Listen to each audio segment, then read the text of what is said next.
Welcome to Conscious Confidence Radio, a timeless wisdom with Sarah Main. Follow host Sarah Main on her ongoing journey of conscious confidence and gain timeless wisdom to unleash unparalleled confidence.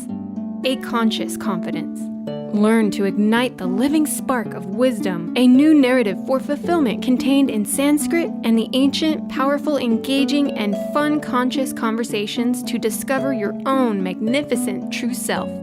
Learn to dispel the fear shadow as Sarah provides essential knowledge about embracing change and the power of transformation. Get ready. Conscious confidence starts now. Hi, everybody. I'm Dr. Pat. Hi, everyone. I'm Sarah Main. And you're listening to Conscious Confidence Radio. This is a timeless wisdom. And I am so thrilled I get to join Sarah and this particular show, which is a little bit mind-boggling for all of us. You know, today's show and what we're going to be talking about is what does it mean transitioning to adulthood? Why is it all so hard now? It's actually hard for me, like as an adult, to transition to being an adult in today's world.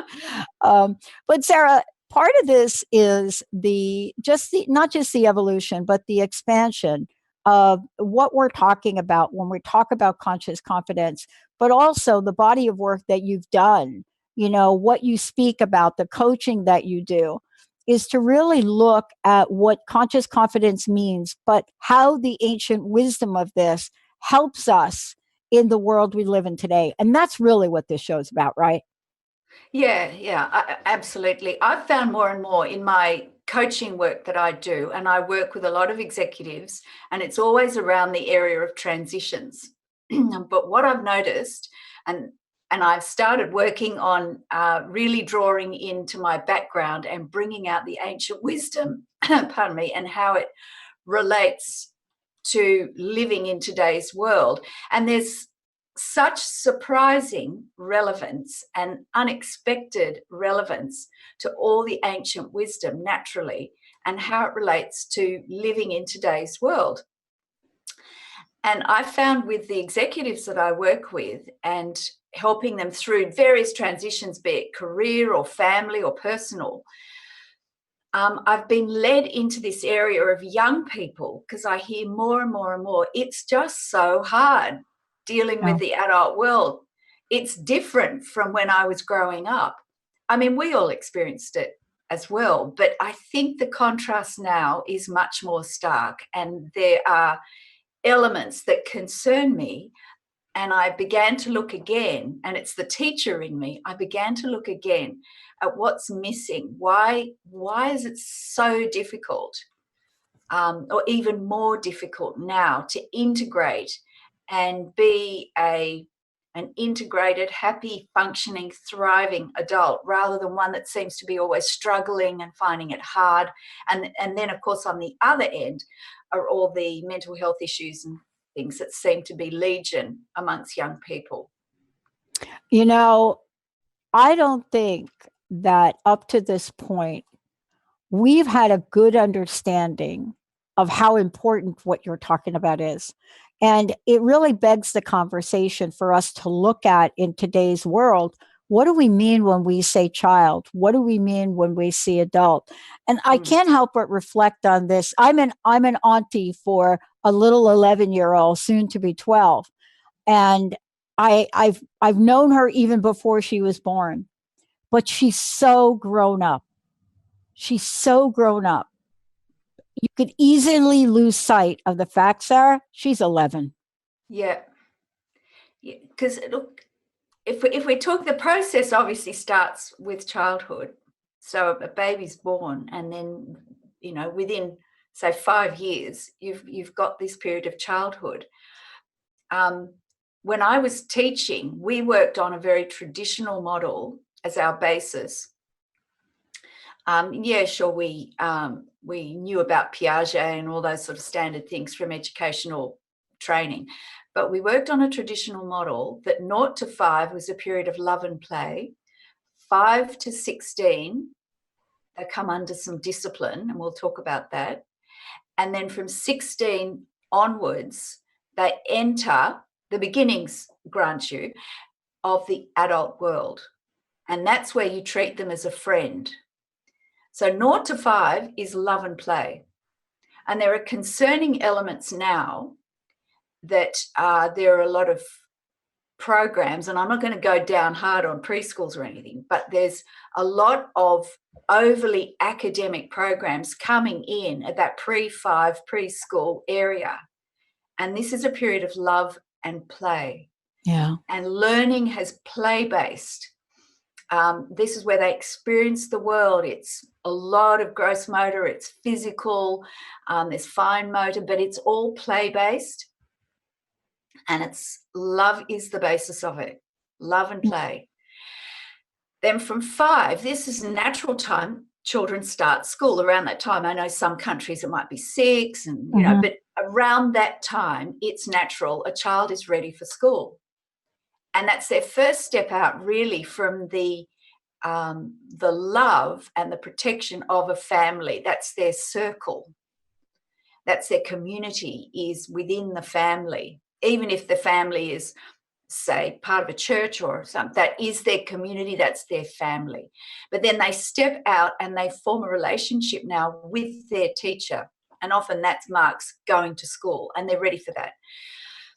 So from 5 to 16, they come under some discipline, right? And that's where someone's going to say, no, you can't do that. Stop doing that. Right. Now, okay, they might get it when they're under 5, but it's coming just from a different basis. The love is still there, but the discipline needs to come in. And it's quite simple. And the discipline does vary. There's a period of discipline from 5 to 10, and then it varies slightly from 10 over. And as you say, your niece is still 11, 12. They're in that period of discipline. And it's such a crucial time, because in that period of discipline, that's where all the fundamental principles of life, of physical, mental, emotional, and spiritual development, the simple principles, need to get into the child. All right, they need to be given, and it's not because they lack them. It's, if we take a human being as a eternal, universal being, which is what all the ancient wisdom scriptures say, the wisdom tradition says that we are limitless and universal. But what we do need is someone to tell us that, to, in other words, teach us and give us the knowledge. And what that knowledge does is connect with the knowledge that lies latent within us, and then it makes it available. So we have to receive it, and then it awakens and makes available what is within us. But if we don't receive it, that which is within us is unavailable, largely speaking. Yeah. And so we want to get the good in first, right? Because there's plenty of other stuff. Yeah. And it's all about principle. And that's when what I'm doing with Conscious Confidence and the Fuse program, and drawing on this ancient wisdom in simple principles. I'm doing it for adults or young adults. But when I was teaching, we were doing it for children from 5 to 12, because that was the age group I taught in. But and you need to really get those principles in between 5 and 10, because between 10 and 16, you're starting to teach them how to apply them. And then from 16 onwards, in the adult phase, that is very much guidance, and you're working with them. It's not like you just cast them off and, okay, you're an adult now. You're guiding them, helping them apply, teaching them how to make good choices, and that's a very present situation. But this period of discipline is so crucial. Yeah. And one of the things that I'm struck by, and I think it's important to touch upon it, is I'm really struck by the word itself, because at one level, those of us that go off to school, we have to decide on a discipline. So there's knowledge inherent in what we're talking about. Yeah. And so what you said a few minutes ago was so important, and I don't want to just blow by it, because it really talks to, conscious confidence. And it is really to awaken that knowledge, right? Yeah. Based on a set of principles, guiding principles, so to speak, on how to be in life and how to be in the world. And, every culture is different with what those are going to mean, but they are guiding principles.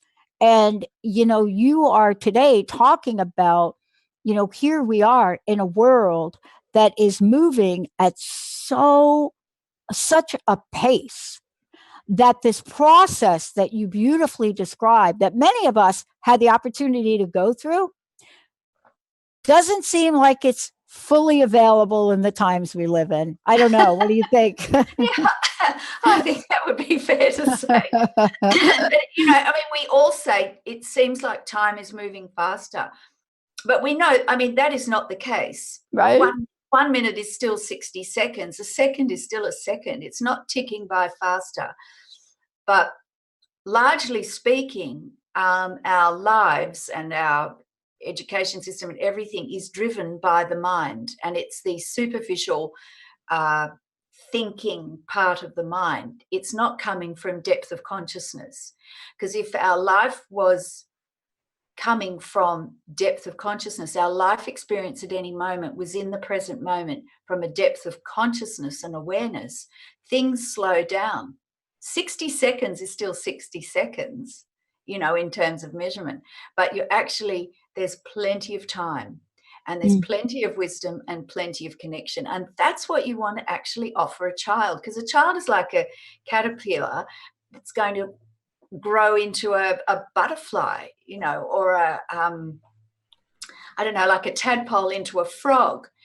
It's the immature form into the fully formed. There's potential there, limited responsibility. We don't expect a child to be an adult. It's playful and loving growth. There's learning, there's expansion, there's all those things, and it's time for principles to get in, and you do need discipline. And I can talk about that, because obviously an adult's different. And we're going to talk about that when we come back from break, because one of the things we also should talk about, and we're both teachers. I did not have the stamina to be the kind of teacher that you became. Your dedication. I had 1 year of it, and I said, you know what? That's for somebody else to do. But part of it is to looking at this in a way where we understand the transition emotionally, physically, and mentally. And a lot of times in our culture, what we end up talking about is the physical nature of it. And we don't really talk about the emotional or even the cognitive and the mental part of it. Just because a youngster seems to talk and speak like an adult. And I believe me, I have this little 5-year-old. He is amazing. And when you're talking with him, you forget he's 5.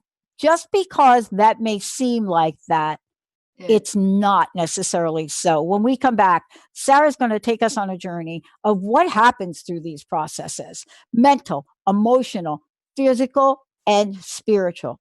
Why is it important for us to look at all of them, even though we're so drawn to literally leave 3 of the 4 of them behind? Stay tuned. We'll be right back.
Welcome back, everyone. Welcome back. You are listening to Conscious Confidence Radio. And I just want to let everybody know, if you want to find out more about Sarah, if you want to find out more about the work she's doing and also about conscious confidence, Very simple to do.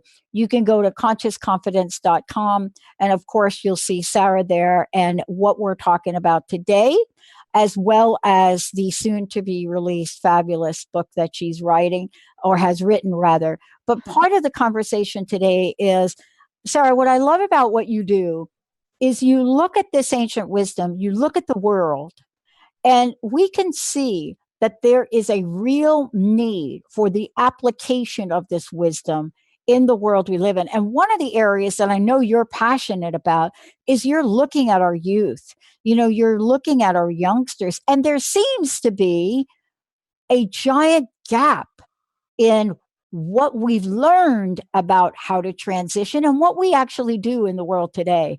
I mean, that gap, it's not always in the best interest. No, I think that's an understatement. It might benefit the parents, but I don't think it's helping the kids. Look, I mean, I don't intend to sit here and rant on about how bad things are. I mean, I just see gaps. And think, look, society and how we live and the influences that have changed. There's no doubt about that. And look, our parents would have said that about when we were growing up, and it's certainly changed again.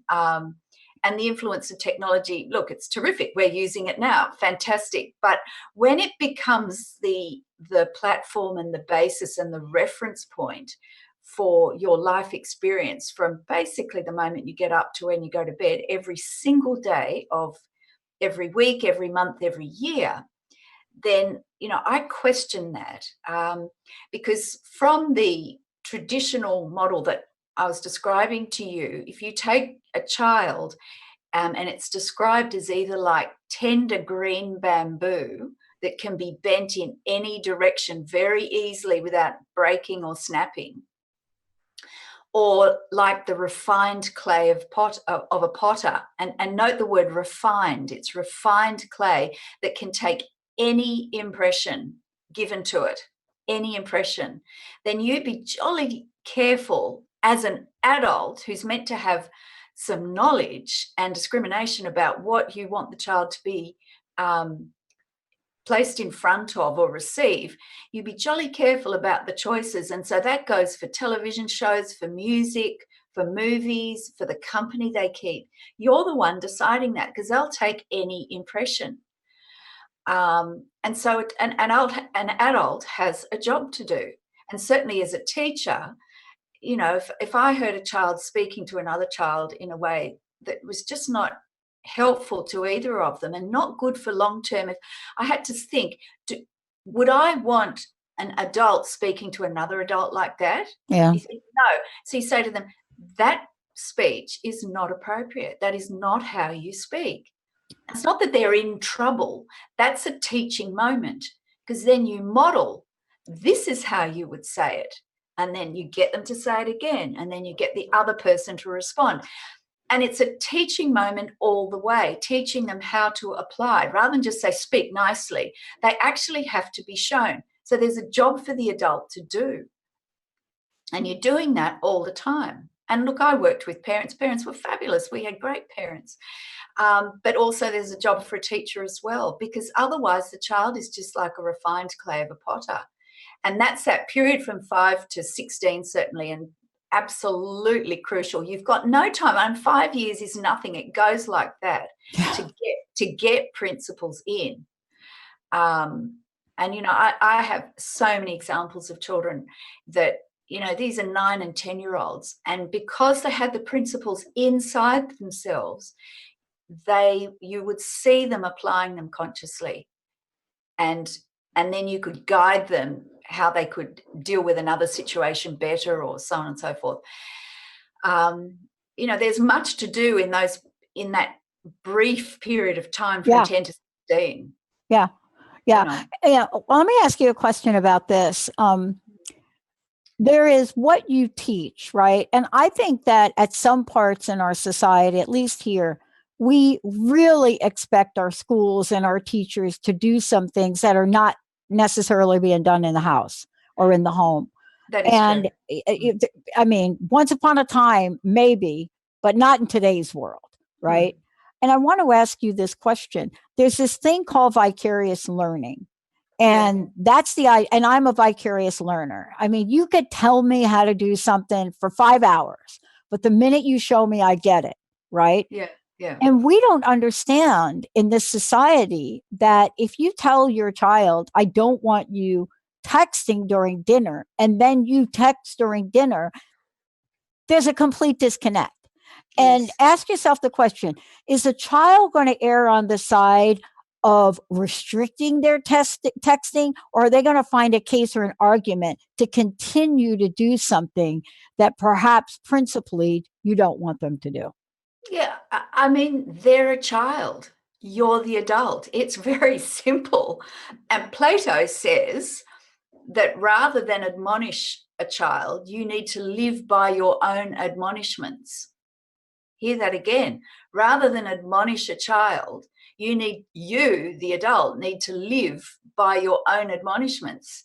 That answers what the question you just asked me, Yeah. which you don't ask a child to not text at the dinner table. That's assuming you're all sitting at the dinner table, right?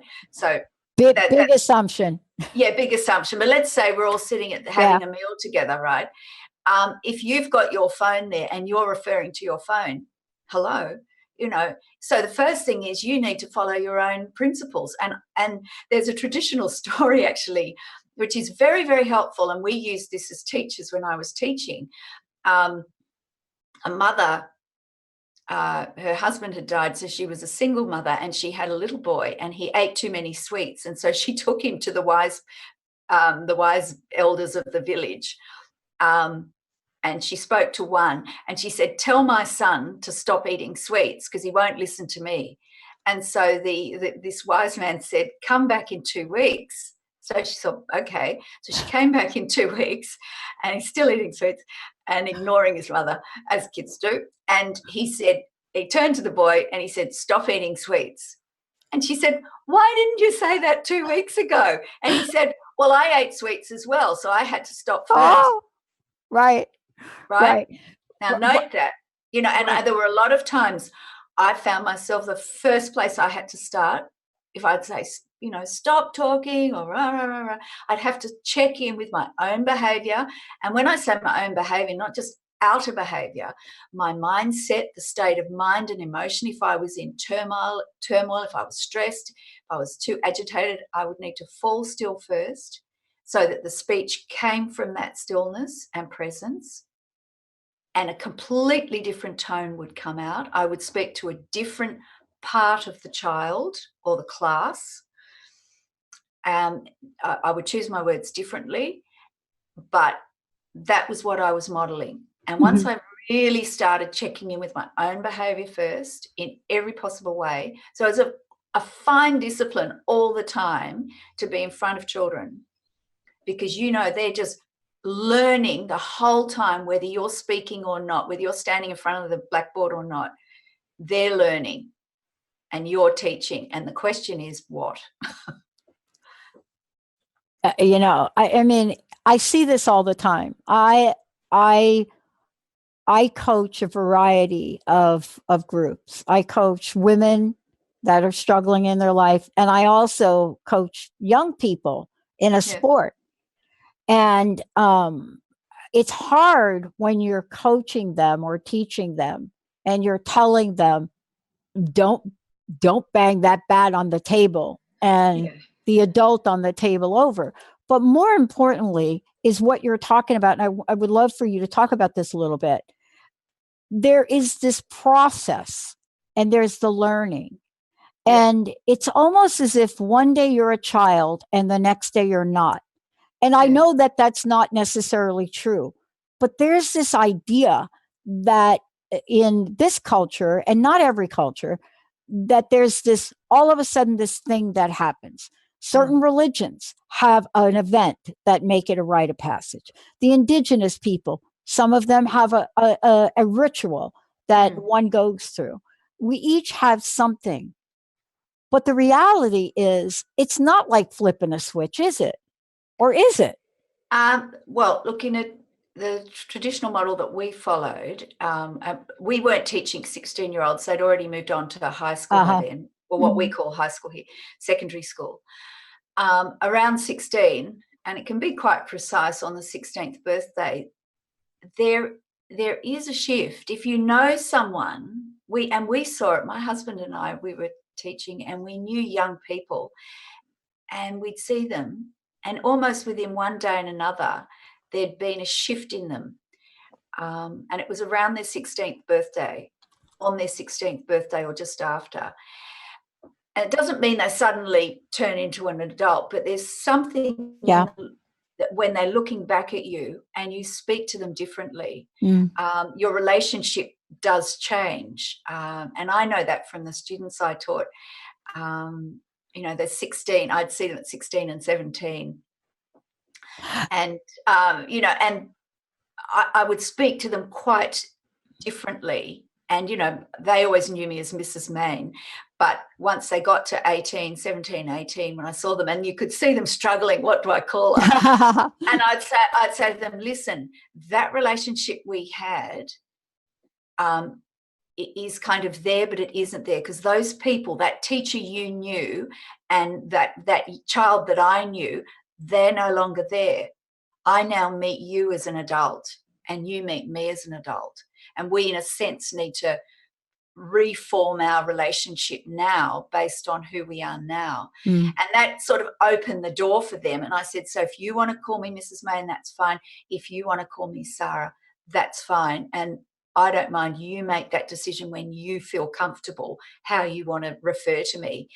And that just seemed to sort of smooth the way for them. But that's part of what an older adult does for a younger adult, is help them explain the dynamics of life and apply principles, because they still wanted to maintain respect. But the only form of respect they knew was as a 10 or 11-year-old, and now they're 18. It's different. Yeah. And that was part of my job, just to sort of smooth that over.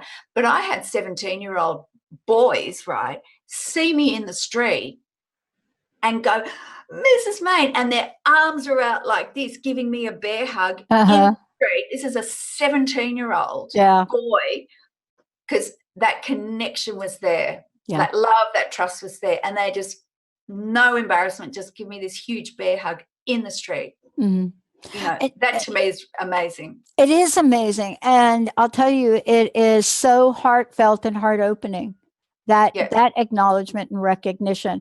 And what we forget about that, we're going to talk about this when we come back, Sarah, that when you're talking about conscious confidence and you're talking about both process and principles in conscious confidence, you are talking about reconnecting these learning principles, reconnecting them or awakening them again in folks, because there is a benefit to doing this.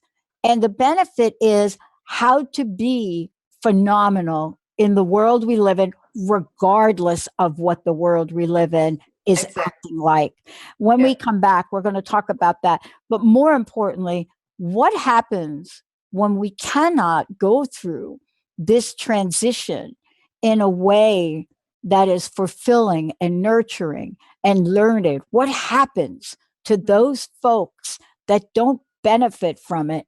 And then the question is, what can we do and how can we help the adult? Let's take a short break. We'll be right back.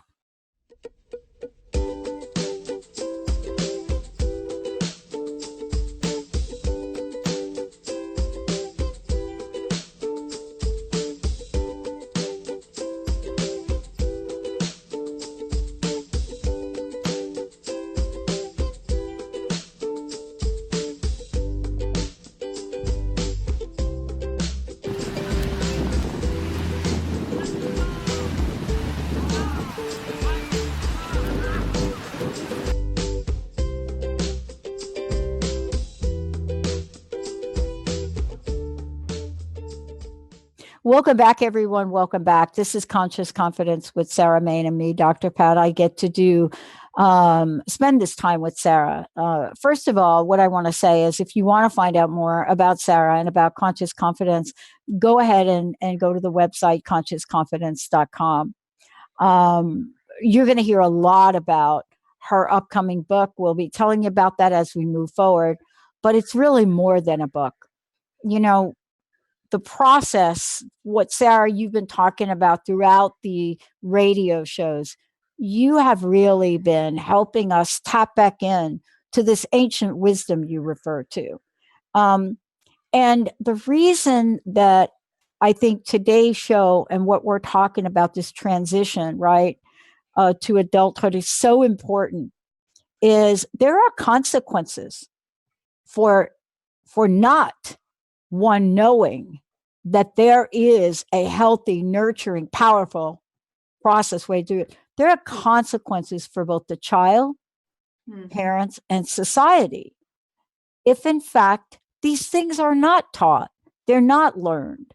And that's what we're going to talk about today, because if these principles are available, then what's the problem?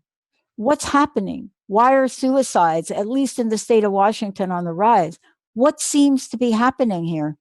Yeah. Look, it's a very good question, and I ask it all the time. In fact, I ask myself, in Shakespeare's time, did you have kids kind of sitting on the couch, not able to function? I mean, what was going on? This sort of thing that's occurred, I don't know. I mean, yeah, sure, there were people had led dissolute lives throughout all time, but I mean, the fact is, if generally speaking, if someone like a child then grew up, the childhood was really quite short, because if they didn't actually contribute and work or do something, they died basically. Everyone had to work and contribute. But this sort of situation, there seems to be a gap, a misalignment, because the ancient scriptures, the wisdom traditions speak about we as human beings being a limitless being of universal consciousness, of awareness. And they're lovely words, but the wisdom traditions say that is a fact. So if you take that as a basis, that is what a human being is, then that needs to guide how we grow up and how we educate and guide young people into adulthood, and then as adults, how we live. Do we live as limitless beings of universal consciousness? And that's the sort of opening statement of my book. You start with the absolute truth of who we are. And so that is something to celebrate and be joyful about. That is so totally positive. And yet there seems to be concerning elements to what we see in society.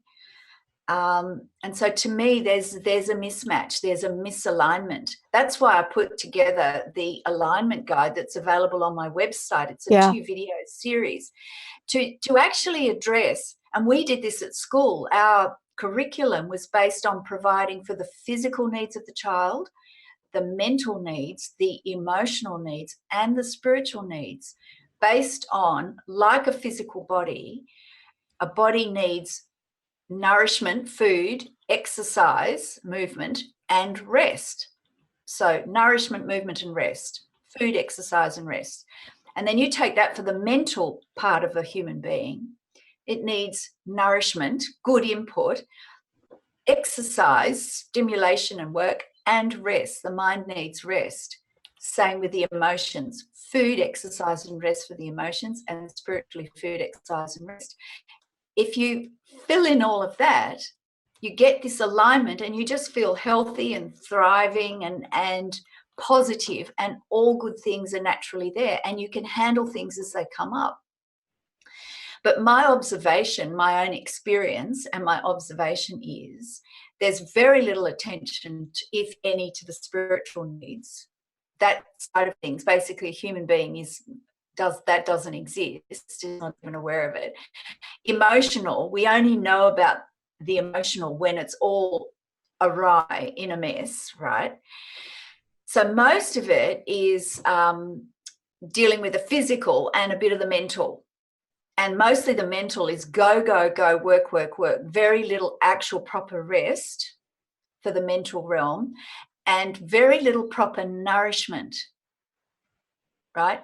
And spending long periods of time on social media, for example, is the equivalent of eating just tons and tons of chips Yep.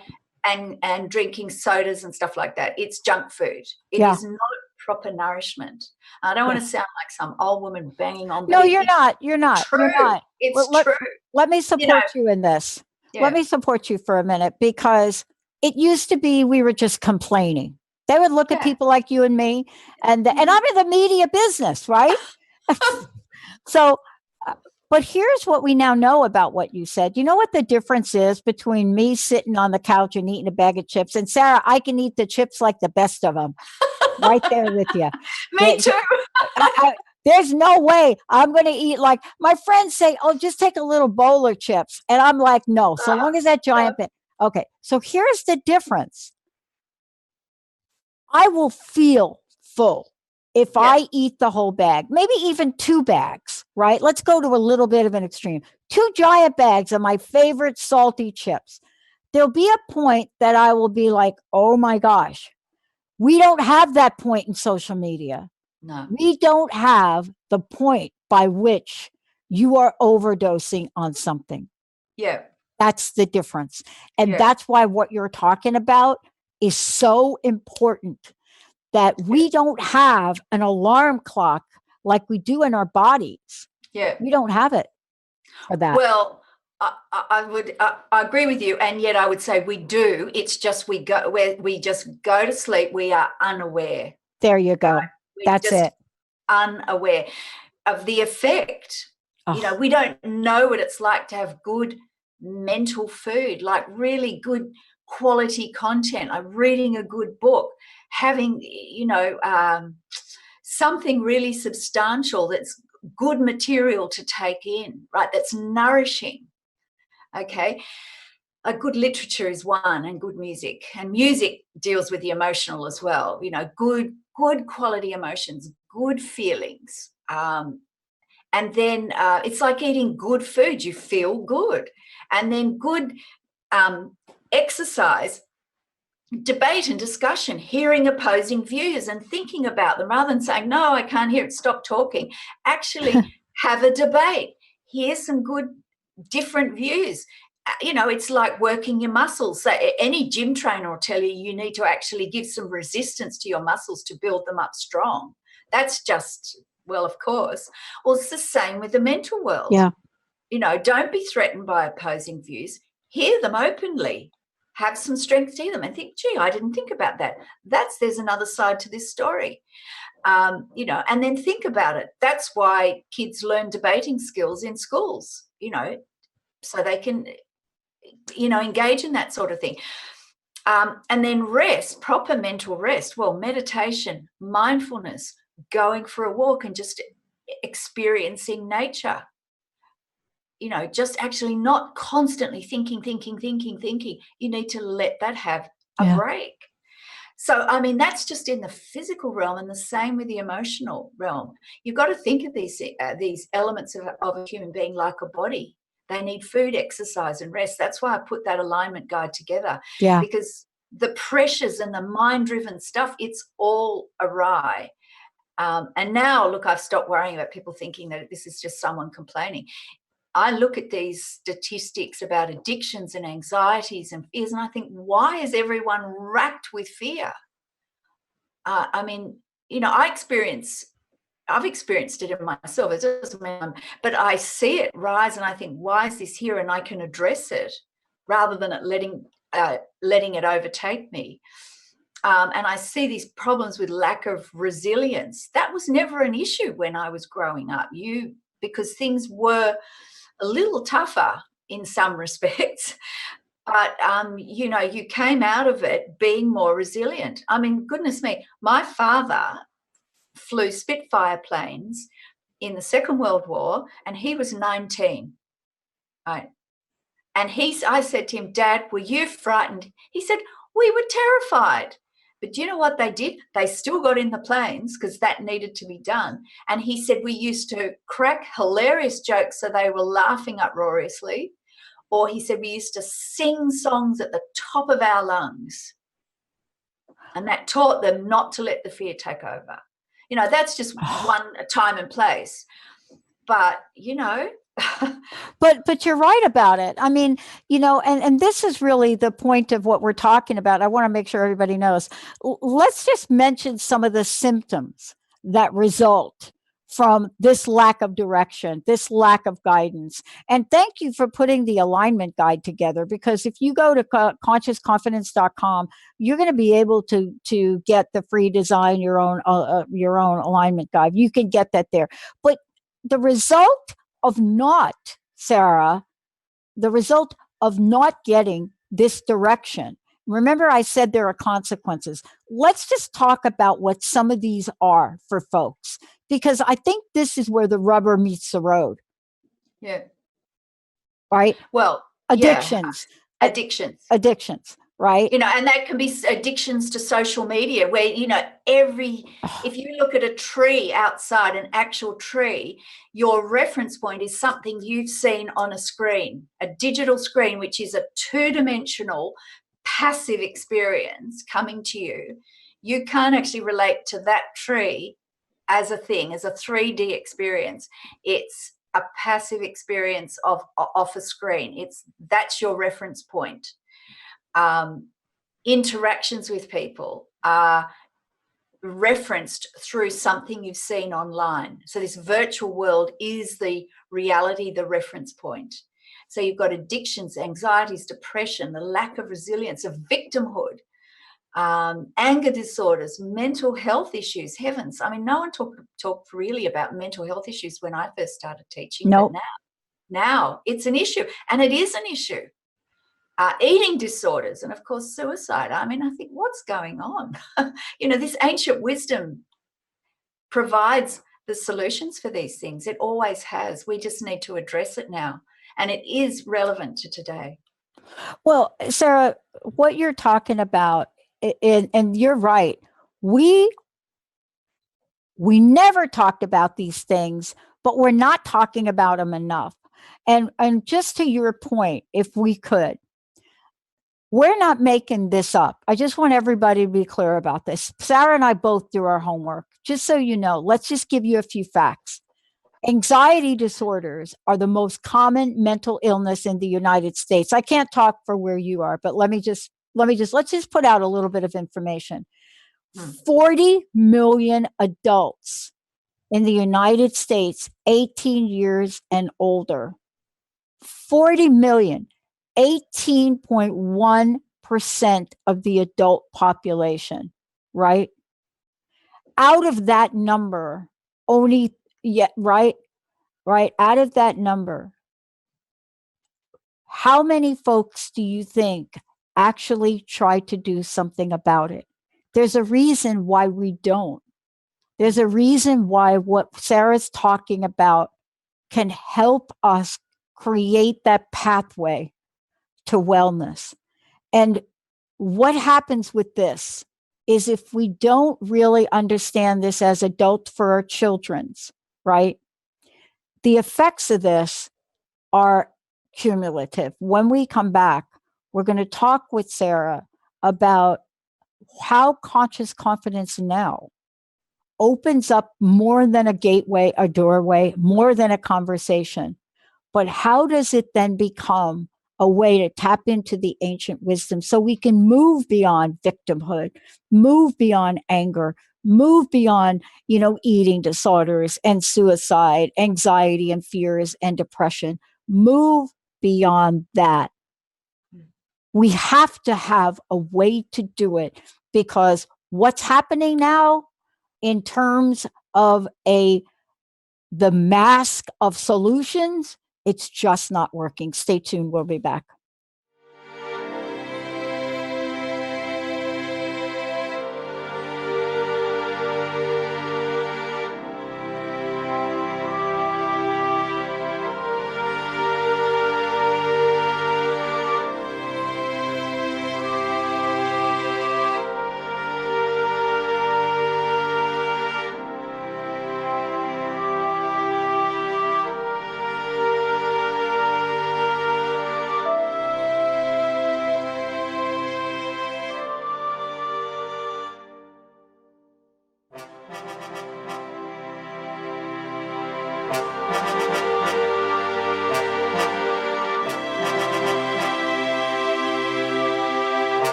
welcome back, everybody. Welcome back to Conscious Confidence. Sarah, before we talk about this next piece, tell us a little bit about what you've created on your website for people that they can download when they go there.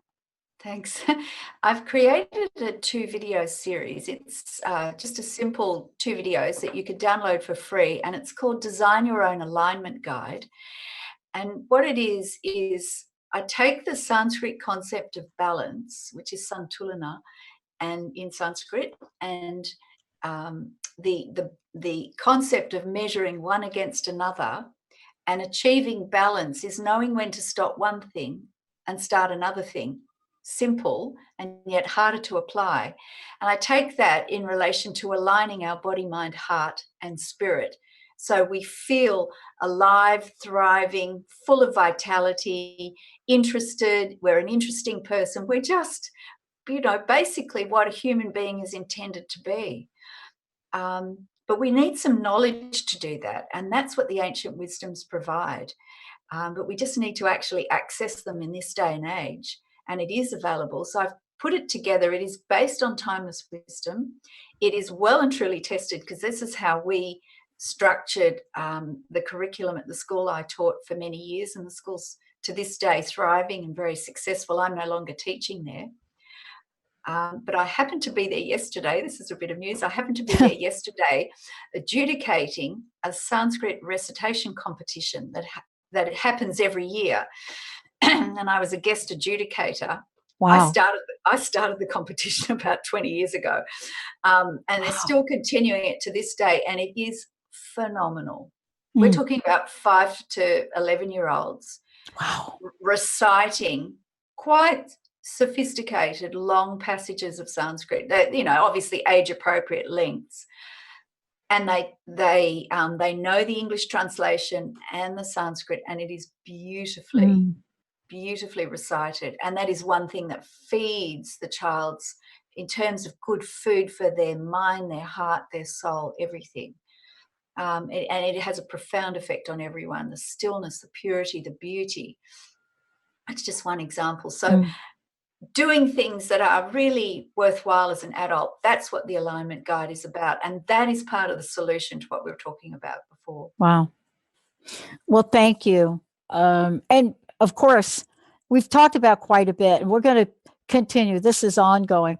I know how passionate and committed you are to helping both young and adults really thrive in life. I honestly, for you to suit up and show up and take this forward, write the book, do the radio show, you have to have your heart and being open and calling you forward. But the question for me, and I'm sure many, at least for the moment, is what is the solution, Sarah?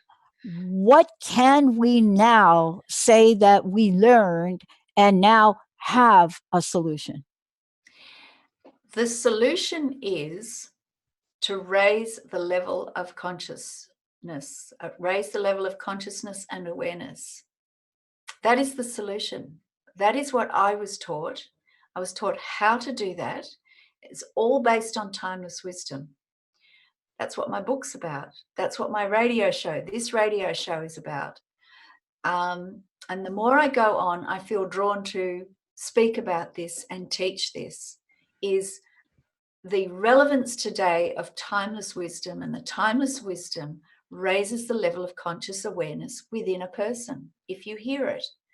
It sounds simple. Oh, yeah, you've got to raise awareness and all that stuff. But that's, in fact, what you do. You need knowledge. You need to be taught. And the timeless wisdom traditions have been teaching this. We just need to hear it and then apply it. My whole book's about this. Simple principles, a story, an example, the Sanskrit. So there's plenty of knowledge. There's stories to illustrate it. There's current contemporary accounts of actual people that I know and that I've worked with applying it, and then actual practices that people can do, simple practices that people can do, and everything is tried and tested. This is the solution, because as you start doing this, learning the timeless wisdom in ways that you can understand in this day and age, And that's what I'm endeavoring to do, to be help make this, bring the relevance out, so to speak, like it was for me, and then how to simply apply it in a practical way. This slowly raises the level of consciousness within yourself, your conscious awareness, and clears away limits. And you find as the level of consciousness rises within yourself, things that just seem to bother you fall away, because they don't exist at a higher level of consciousness. Yeah. So the problems we see are indicative of a level of consciousness that as a society, as humanity, I don't know, but let's say society, we live in. So things that we just take as normal, if we raise the level of consciousness, we wouldn't even turn around and say, hang on, we used to do that. It would just leave our mind. Yeah. Sounds magical, but it is true. And I know psychiatrists, for example, dealing with people with really resistant issues with anxiety. I mean, I understand that things get extreme. I do get that, and I acknowledge it. And they've come back. These are professional psychiatrists. They've come back to being mindfulness is the key. And this is like the modern movement of mindfulness. It comes back to basic presence and consciousness. And this is not some sort of woo-woo thing, let's get out the incense and the candles. This is practical present awareness and connecting back to who we are as limitless beings, limitless potential. Yeah. You know. And sorry, one of the things that I know we're going to continue to talk about in the next show, but the day that I was handed a book by a gentleman, Dr. Herbert Benson, right? And I can't remember who gave me the book or how or why or how I got it. And Dr. Benson is a Harvard Medical School.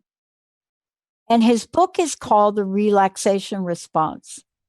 And when you open it, you think you're going to read this book and it's going to be about, I don't know, some kind of science. It's a book on meditation. But he approached it from a scientific way. Yeah. And yet, as much science and how renowned he is, he couldn't make the bridge that you made in this show. He couldn't create the bridge with just science alone, right? Mm. And or comparing techniques. But decades ago, when this was brought to the forefront, no one was able to predict where we would be in the world today with this. Yeah. And that's what I'm saying about the work that you're doing, is that this is really about our future and serving it. And so thank you so much. Thank you. Personal message, what would you like to leave us with today? I've got a beautiful Sanskrit prayer. This is one I talk to children for many years. It's very simple and it's very beautiful. And it's from the Upanishads, and it reminds us of who we really are, our limitless nature. So it goes like this. It says, lead me from the untruth to the truth. Lead me from darkness to light. Lead me from mortality to immortality. Om, peace, peace, peace. And it goes like this. Om asato ma sadgamaya tamaso ma jyotirgamaya mrityorma amritam gamaya. Om shanti shanti shanti. Sarah Main, everyone. Thank you so much for this, Sarah. Thank you. Thank you all for tuning us in, turning us on. And as we said before, we have part 2 of this coming up. TransformationTalkRadio.com will give you all the information. So will ConsciousConfidence.com. We'll see you next time. Thank you for listening to Conscious Confidence with Sarah Main. Join us next month on Transformation Talk Radio for more timeless wisdom with Sarah's exciting and innovative approach to living. Discover more joy, freedom, and step into your limitless potential. For more information on Sarah Main and her work, or to listen to past shows, visit sarahmain.com.